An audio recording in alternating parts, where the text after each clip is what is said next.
Prior to me beginning my work as a community paramedic, I've been a paramedic for 25 years, and so I was a burned out paramedic going into 2020, going into the pandemic, and that definitely a challenging time in EMS. Well, come June of 2020, one morning I woke up and I was coughing up blood, and I got really sick. Initially thought I had COVID. Turns out I did not have COVID, but I ended up in the hospital with kidney failure. I have an autoimmune condition that attacked my lungs and kidneys and put me out of work. I was off work on sick leave for 6 months.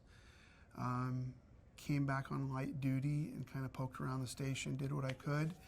And at that time, had an acting fire chief who said, why don't you explore a community paramedic program, see if it's something that might be valuable for the department. So I visited some departments, actually partners with the ACH, and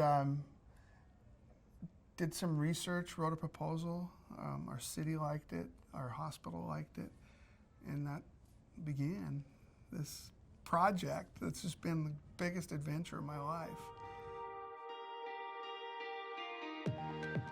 Community paramedic is a model of mobile integrated healthcare. Other systems might call it a couple different things, but we call it a community paramedic in our system.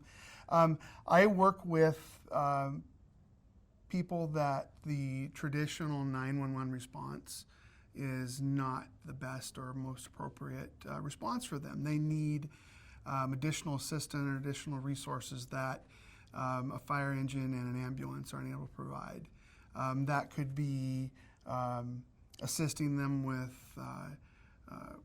navigating to resources through different healthcare means or social services, or any myriad of things they might need. Might be helping to be a go-between between them and their primary care physician.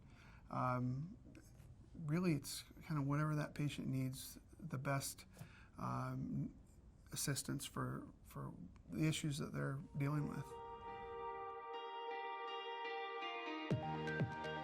I had a lady that called 911 every morning, and she would call when she would fall getting out of bed.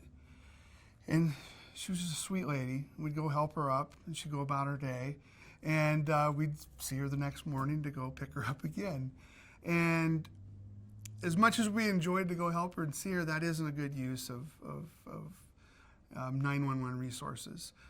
So part of my job was to work with her and let's figure out a way that you can go about your day without needing to call 911.